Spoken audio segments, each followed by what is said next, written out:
Hello, students. So today we are going to talk about chapter 13, meiosis and sexual life cycles. Just to reiterate, the previous chapter was chapter 12, mitosis, which is one type of asexual cell division. This topic is sexual life cycles, sexual reproduction, the second type of cell division. Now, I want you to make a correction here that meiosis is a sexual cell division. It's not asexual. This is a typo error. It's a sexual division in which the original diploid parent cell is going to divide to give rise to two haploid daughter cells at the end of meiosis 1. Meiosis consists of two consecutive reduction divisions, meiosis 1 and meiosis 2. So each of these haploid daughter cells at the end of meiosis 1 is further going to divide, once again to give rise to two haploid daughter cells, resulting in a total of 4 haploid daughter cells at the end of meiosis 2. So each of the 4 haploid daughter cells are going to have only half the genetic information as that of the parent cell. So in meiosis 1, the original diploid parent cell had 46 chromosomes. So each haploid daughter cell will now have 23 chromosomes, haploid number of chromosomes. At the end of meiosis 2, which is the second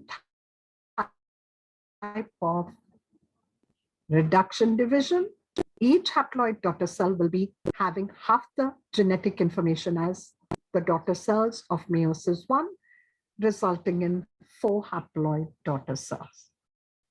Now, 2 of these haploid daughter cells go through the process of spermatogenesis to produce sperm cells, and the other 2 will go through the process of oogenesis to produce the egg cells. So each sex cell or each gamete, whether it's the egg cell or the sperm cell, will be 1N haploid. Now we've gone through some of these definitions, which I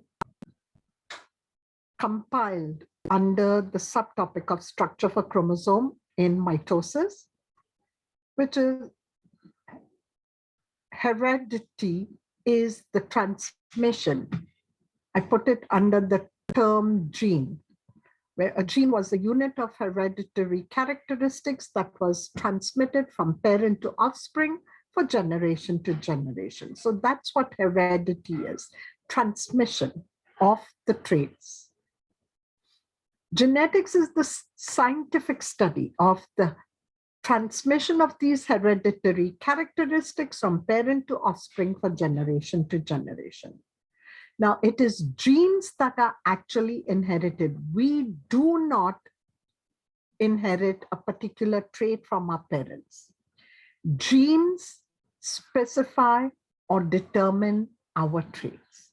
And we humans are inheriting our genes from our parents, which are in turn determining the traits that we possess.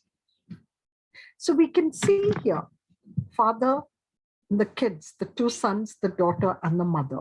We can see that each of these offspring have inherited traits from either of the parents or a combination of traits from both father or mother. We've defined what genes are. We know what reproductive cells or gametes are. We know that we humans have 46 chromosomes. Now we are going to learn a new term called somatic cells. All the millions and the billions and trillions of cells in our bodies are referred to as the somatic cells, except the sex cells. So irrespective whether you're male or female, we have one pair of sex cells, either the egg cell or the sperm cell. A gene-specific position on a chromosome is the locus. Again, I want to refer to structure for chromosome in mitosis. It's a clone. It's a group of genetically identical individuals from the same parent. We know sexual reproduction is also referred to as fertilization, which is the union of the haploid sperm cell to fuse with the haploid egg cell to form the diploid zygote.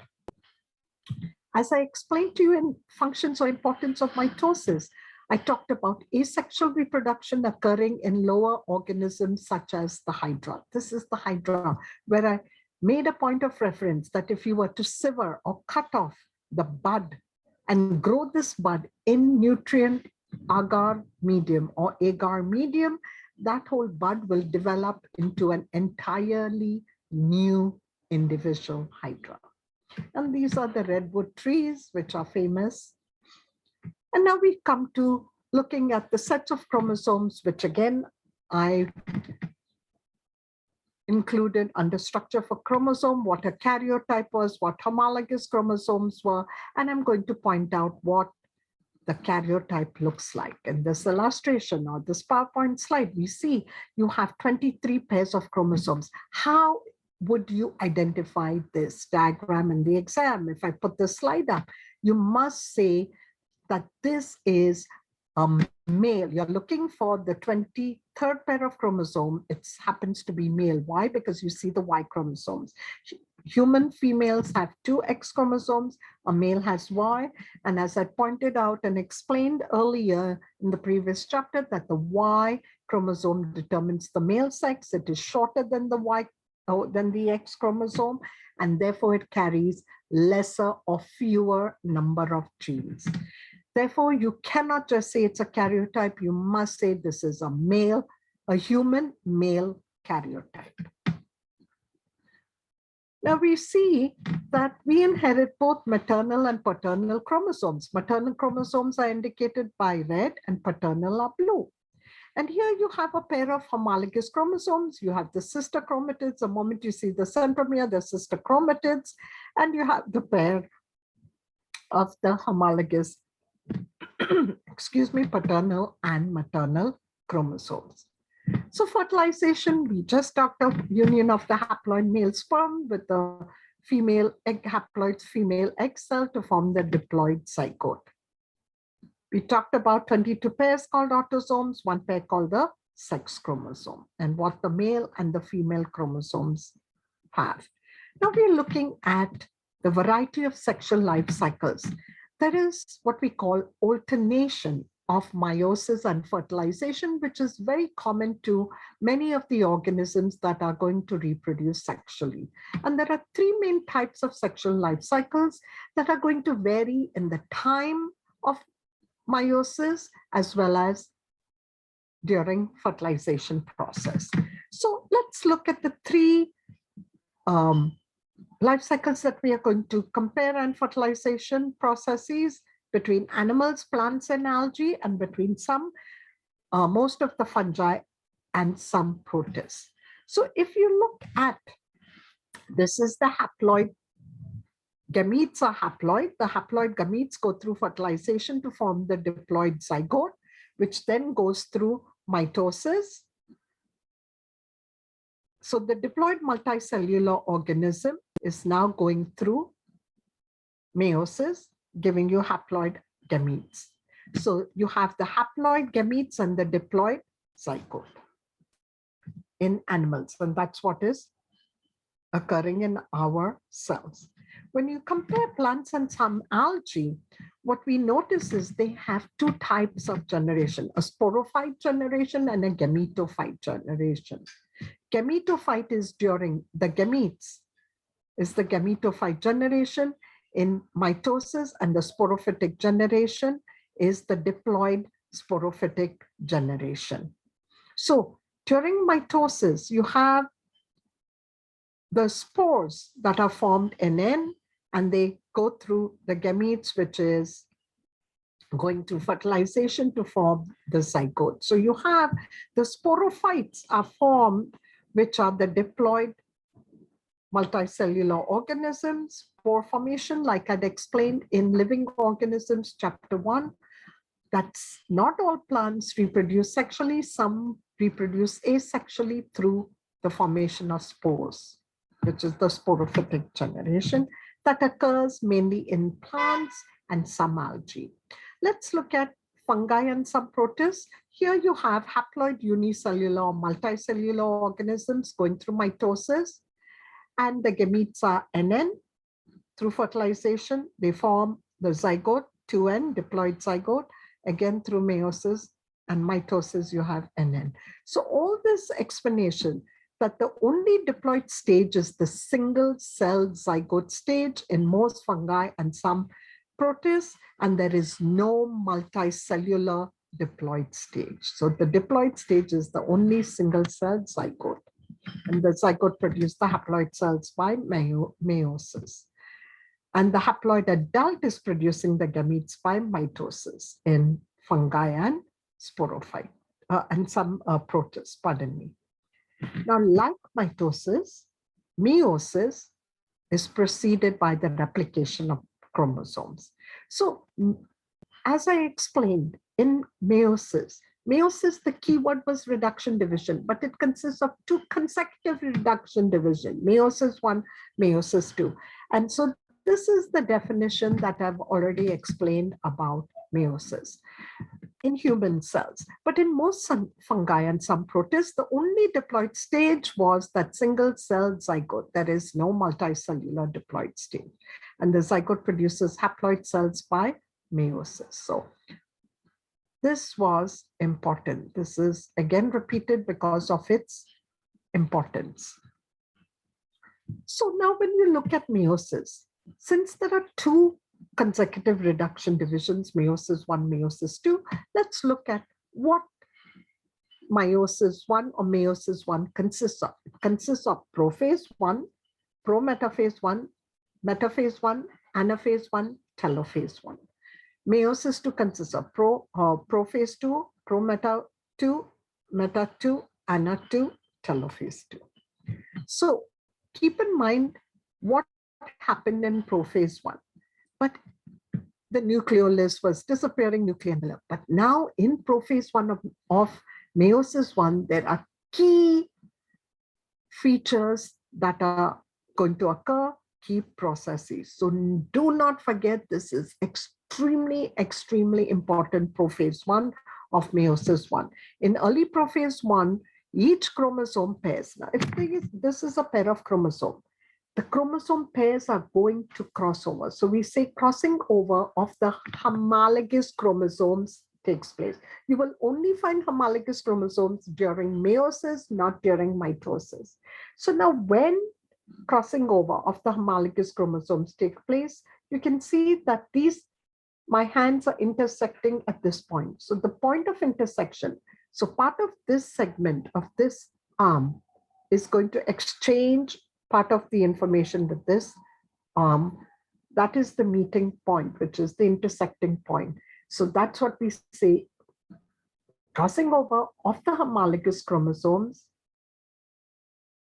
takes place. This X-shaped region is called the chiasma, where exchange of genetic information is going to take place at the chiasmata. So we're going to see here now pairs of the homologous chromosome interface. Of course, you see there was no cell division. You have the maternal and the paternal chromosomes. Each maternal and paternal chromosomes are going to duplicate. And then in meiosis 1, you have 2 haploid daughter cells. They separate out the homologous chromosomes. And so each daughter cell has their haploid cells with duplicated chromosomes. Meiosis 2, each duplicated chromosome is going to separate out. So each haploid daughter cell will have one from each homolog, one from each homologous chromosome, which is also called a, excuse me, also referred to as a homolog. Pardon me. So you just need to drink some water.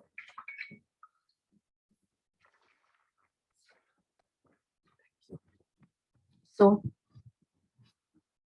metaphase, keep in mind what is metaphase. Meta means middle. So now the chromosomes are going to align at the center of the cell at the metaphase plate with one chromosome facing each pole. And the microtubules from one pole are attached to the kinetochore. Same concept as in mitosis. Anaphase 1, pairs of the homologous chromosomes now, they're going to separate out. And one chromosome of each pair will move to opposite poles of the cell. Of course, they have to be guided by the spindle apparatus.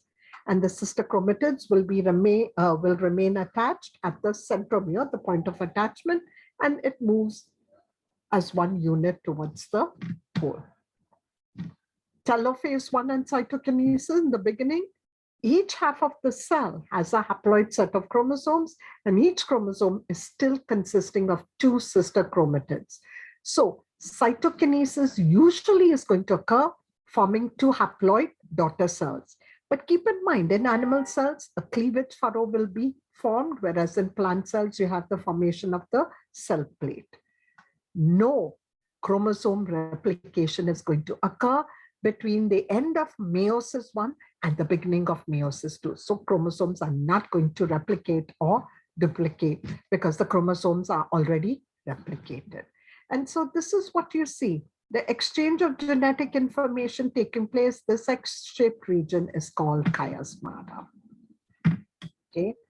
And metaphase place at the metaphase plate, you have metaphase stage taking place where the maternal and the paternal and the maternal chromosomes, they move at the center of the cell, sister chromatids. Now you can see this is the maternal chromosome. Because of the exchange at chiasmata, you have a little bit of paternal chromosome information here. Here paternal with maternal. That's where, so immediately you should be able to pinpoint that that was the X-shaped region where chiasmata occurred, crossing over of the genetic information. And so you have the sister chromatids moving up to opposite poles. Here, cleavage furrow formed at the end of meiosis 1, telophase 1 of meiosis 1. And division in meiosis 2 occurs again. Prophase 2, metaphase 2, we are not showing you pro-metaphase here. Prophase, metaphase 2, anaphase 2, and telophase 2. And so in prophase 2, the spindle apparatus is going to form. In late prophase 2, chromosome, each still composed of the two chromatids are going to move towards the metaphase plate, which is at the center of the cell. And so at metaphase 2 now, the sister chromatids, they are moving at the center of the cell, which is at the metaphase plate. And because of the crossing over that occurred in meiosis 1, the two sister chromatids are no longer going to be genetically identical. And we saw that exchange of genetic information. In anaphase 2, the sister chromatids separate. They're going to now move to opposite poles of the cell as two newly individual chromosomes, okay? In telophase 2, the two chromosomes now arrive at opposite poles. Nuclei are going to form, chromosomes begin to decondense. And so we can see this decondensation of the chromosomes in telophase 2, resulting in the cleavage furrow, two haploid daughter cell, not identical, because it is meiosis. Now, this is key. This slide is very important because it reiterates the processes occurring during prophase 1 of meiosis 1. After interphase, the sister chromatids held together by proteins called cohesins. They are holding sister chromatids together. The non-sister chromatids, they are broken at precisely corresponding position. We know during synapses, the DNA that was broken are going to be repaired, joining the DNA from one non-sister chromatid to the corresponding segment of the other. Now, three unique events are occurring in meiosis 1. Synapses and crossing over in prophase 1. Homologous chromosomes, they physically are going to connect, and exchange of genetic information takes place. Number 2 point is homologous pairs are at the metaphase plate, and separation of homologs during anaphase. So those are the 3 events, key events occurring during meiosis 1. So just this is a comparison between what happens in mitosis and in meiosis. In mitosis, you can see in prophase, the duplicated chromosomes are taking place. We don't call them maternal, paternal. Here they are pairs of homologs, but the maternal and paternal chromosomes exchange of the genetic information in prophase 1. Metaphase 1, you see them aligned at the center. Here in anaphase 1, you can see the sister chromatids move up to opposite, but remember, because of the chiasma that occurred in prophase 1, you see exchange of the genetic information, because you have here maternal with paternal, paternal with maternal. And at the end of meiosis 2, telophase 2 of meiosis 2, you end up with 4 haploid daughter cells, each having different sister chromatids. Okay. And so here we are looking at DNA replication occurs during interphase before mitosis begins. I need you to look at the events that are taking place in mitosis and in meiosis. Now let's go to the origins of genetic variation amongst offspring. Why are we so different? Now the key features in meiosis, when you connect meiosis, the first thing is meiosis occurs during sexual reproduction, or meiosis is sexual reproduction. Consists of 2 consecutive reduction divisions, meiosis 1, meiosis 2. What does meiosis result in? Genetic variation. Another way to describe it, there is reassortment of genes, or reshuffling of genes takes place. So what is a mutation? A mutation is a sudden change brought about in the gene structure. And if mutations did not occur, there wouldn't be genetic variation. There wouldn't be also a formation of alleles, which are 2 or more alternate versions of a gene. So there are 3 mechanisms that contribute to genetic variation. 1, independent assortment of chromosomes takes place, crossing over, and the third is random fertilization. All these 3 mechanisms result in genetic variation. Now, let us analyze each of these mechanisms. In independent assortment, each pair of chromosomes, it's going to sort the maternal and the paternal homologs into the daughter cells, independent of the other pairs. Now, keep in mind this law of independent assortment will occur in the next chapter when we talk patterns of inheritance, which is Mendelian genetics, or Mendelian inheritance, as we call it. So what does independent assortment mean? That each pair of chromosomes, homologous chromosomes that you have, it sorts. In other words, the homologous chromosomes would contain 1 homolog from the mother, 1 from the father. So paternal and maternal. And so it sorts the maternal and the paternal homologs into the daughter cells. So the daughter cells have 1 from the mother, 1 from the father. That is why it results in so much of genetic variation. Now, we humans have 23 pairs of chromosomes, where 2n, when we talked of diploid or diploid, was 2n, haploid was 1n. So you had 1 times 23, which is 23 pairs. So 23 chromosomes in each sex cell. So the sperm cell had 23, egg cell brought her 23 to form the diploid zygote, which was a combination of maternal and paternal, 46.